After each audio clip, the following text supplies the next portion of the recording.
Je voulais demander à M. Kone. Oui, c'est quoi? Comme tout à l'heure, il parlait de Monseigneur Jésus. Moi, je voulais savoir, c'est Jésus on doit adorer ou bien c'est Dieu on doit adorer?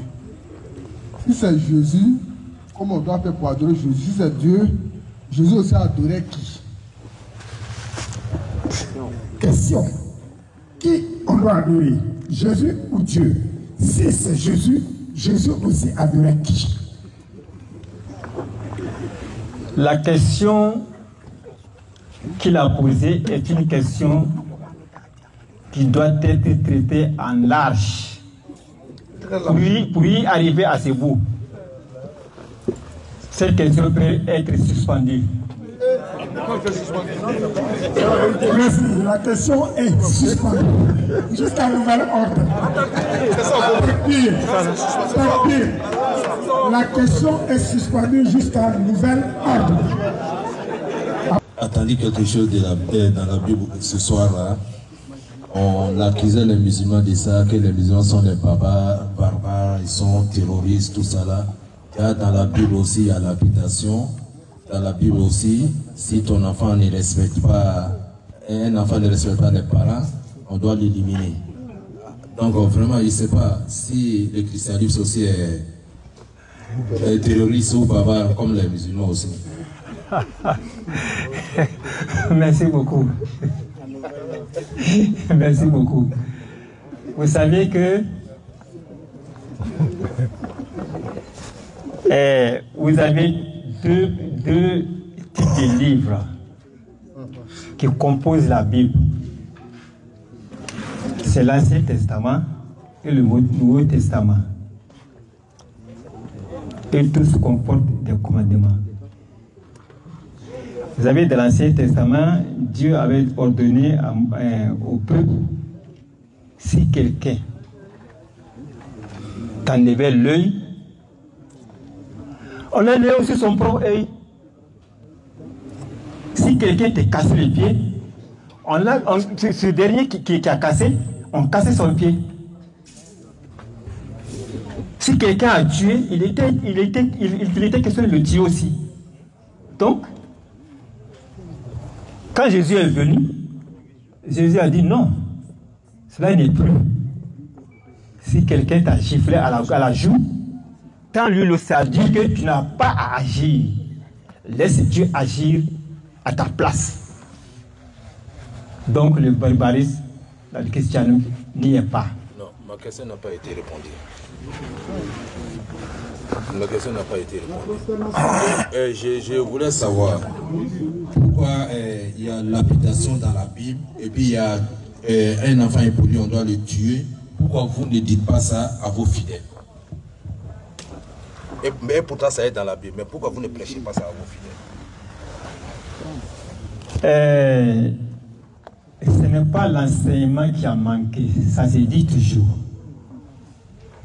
Mais la lapidation, est-ce qu'on doit appliquer à ce temps? Non. Ils lisent, ils connaissent.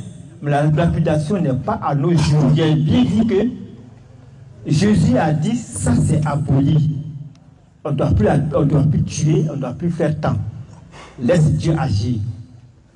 Il faut que je réponde aussi à cette question. Moi, je vais répondre aussi, quoi. À la même question. On dit que j'ai suspendu une question. C'est bien vrai que j'ai suspendu. Jésus s'est prosterné. Nous nous prosternons. Moi, je prosterne aussi. Je mets un genou. Si tu m'as vu me prévoir, tu as dit que moi, j'ai fait l'islam. Mon front peut toucher le sol. Mais ce n'est pas la parole du musulman que je parle. La parole du musulman, c'est quoi pour toi? Est-ce que c'est la langue arabe ou bien c'est l'intention formulée pour Dieu? Les formules de l'islam, ce n'est pas ce que je prononce. D'accord. La prosternation, les chrétiens le font. Tu as compris? Ne veut pas dire qu'il est islam. Je reviens. On a posé la question. Devant Jésus, il faut prier. ou bien devant Dieu, j'ai bien dit que la question là est trop vaste. Pourquoi? Il faut partir d'un bout à l'autre. C'est trop grand. Pour pouvoir répondre à cette question, c'est trop grand. D'accord, on a compris. Je vais répondre à la même question. Moussa Diani, Nam. on te permet de nous donner l'enseignement parce que nous sachons Inch'Allah. que tu es sachant. Les deux questions qui sont répondues et qui sont posées et qui sont vastes pour le papa, rendez-nous la conclusion, s'il vous plaît. Je voulais rectifier quelque chose. Moi, je ne dis rien quand les imams sont là. Je suis Je ne sais qu'un élève. Ah oui, je suis assis là, donc on peut mettre un problème. Voilà. Lévitique 20, verset 10. Dieu dit, si un homme commet un adultère avec une femme mariée, s'il commet l'adultère avec la femme de son prochain, l'homme et la femme adultères seront punis de mort. C'est ça là Jésus devait appliquer. Mais comme ils ont envoyé la femme seule, c'est pourquoi il n'a pas appliqué. Ça c'est un. Deux, vous avez dit que quand Jésus est venu, il a aboli la loi, ou bien encore il ne pouvait pas appliquer la loi. Il a dit non, si on te frappe sur la joue droite, il faut donner le genou gauche. Il a dit, c'est vrai, mais lui-même ils l'ont giflé, il n'a pas donné l'autre jour. Dans la Bible. Ils ont giflé Jésus, il n'a pas dit tiens l'autre. Il dit mais si j'ai mal parlé, il faut dire ce que j'ai dit de mauvais. Mais si j'ai bien parlé, pourquoi tu me frappes? Vous savez ça? Jean 18, verset 20. Donc pour parler de quoi? Aujourd'hui nous sommes en train de parler de l'islam qui se trouve dans la Bible, la charia qui se trouve dans la Bible. Ce qui est dans la Bible là, il n'y en a pas dans le Coran. Dans la Bible, tu peux frapper ton esclave, s'il est mort dans ta main, tu seras puni. Mais si l'esclave n'est pas mort et qu'il survit un jour ou deux, le maître ne sera jamais puni parce que c'est son argent. C'est biblique ça. Exode 21, 20.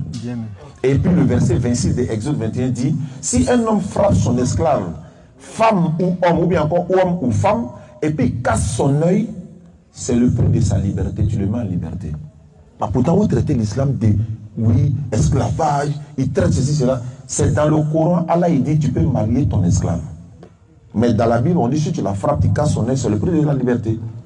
Dans la Bible, là, on a dit que Moïse, Dieu lui a donné l'ordre de tuer les femmes, les nouveaux-nés, et puis les bébés. Ça y est dans la Bible. Et je vais lire. Au lieu de dire ça y est dans la Bible, je vais lire. On va lire. Hein? Ah. Lévitique 15, non, 1 Samuel 15, verset 3. Doyen, vous devez le savoir, parce que la Bible, tuerie qui est dans la Bible, il n'y a même pas moitié dans le Coran. Parce que là, dans le Coran, dans la Sourate Tawbat, si les associations te demandent asile, il faut les accorder l'hospitalité, malgré que vous êtes en guerre. Donc, je prends le livre de Samuel. Il y a le premier livre de Samuel et il y a le deuxième livre de Samuel. Premier livre de Samuel, 1 Samuel 15, le verset 3. Il dit maintenant, eh bien, maintenant, va les attaquer à cause de moi. Détruis complètement tout ce qui leur appartient. Sois sans pitié pour eux. Faut faire mourir tout le monde, les hommes et les femmes, les enfants et les bébés, les bœufs et les moutons, les chameaux et les ânes. Il faut les tuer tous. Mais tu ne verras pas ça dans le Coran. Après, ça peut dire c'est l'islam qui est barbare.